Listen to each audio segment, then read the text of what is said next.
Hey folks, welcome to Dre's Take, Hurricane Ian edition. So this week, obviously, if you just look outside, you don't need me to tell you that Hurricane Ian is bearing down as of this morning and is set to wreak some havoc on the state of Florida and specifically potentially cut right through the center of the state and really do some potential devastation to central Florida.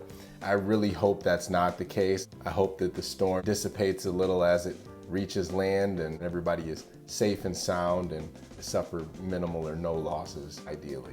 There's a couple things that are on my mind. First and foremost is obviously the health and safety of my fellow Floridians. Wishing you guys all the best. I hope that you are prepared to weather the storm here. If this is your first rodeo, welcome to the Sunshine State. It is the toll we pay to live in paradise. Once it's passed, hopefully all is well and we can get back to the beautiful life that we live here in the Sunshine State.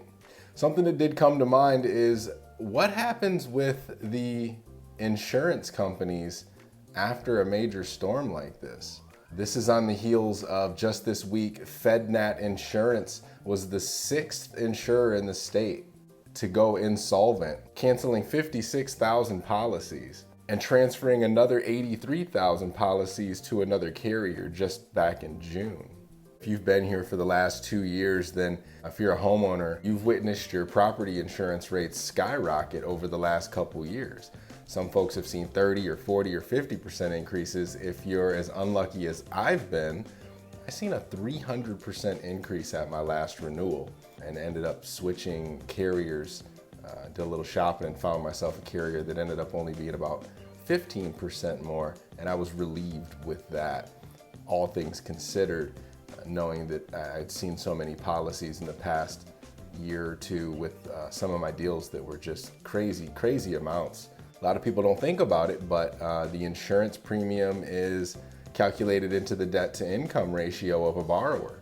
And if those estimates are lower than the rate is in actuality, when that final premium comes to bear and gets added to the file, that can easily push a client's debt to income ratio over the threshold, and that deal could be caused to fail on the back of not being able to find affordable insurance. This is something in the past that wasn't really that big of an issue, but over the past 2 years or so, it's become something that you really have to look out for. You got to get out and shop insurance policies very early, ideally during your inspection period, to make sure that you're going to find a premium that's actually going to work for you, and then bind it before that company meets capacity and will no longer bind new policies.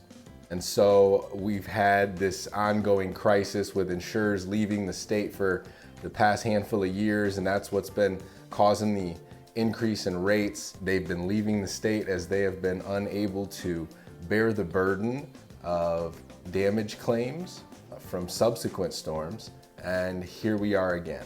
So it's only to be expected with a storm of this size that obviously we're going to see some claims, and if they're too much for the remaining insurance companies to handle, we could likely see more of those companies going insolvent faster than otherwise would have been the case, and those policyholders may be dropped or forced into the state-sponsored insurer Citizens, and obviously there will be less competition in the state, which means that the existing carriers will likely heighten premiums to offset or mitigate the additional risk that they're taking on.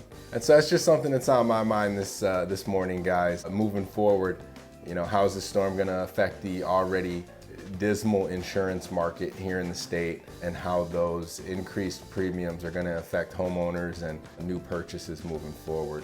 In the meantime, I hope you guys are staying safe, stay dry.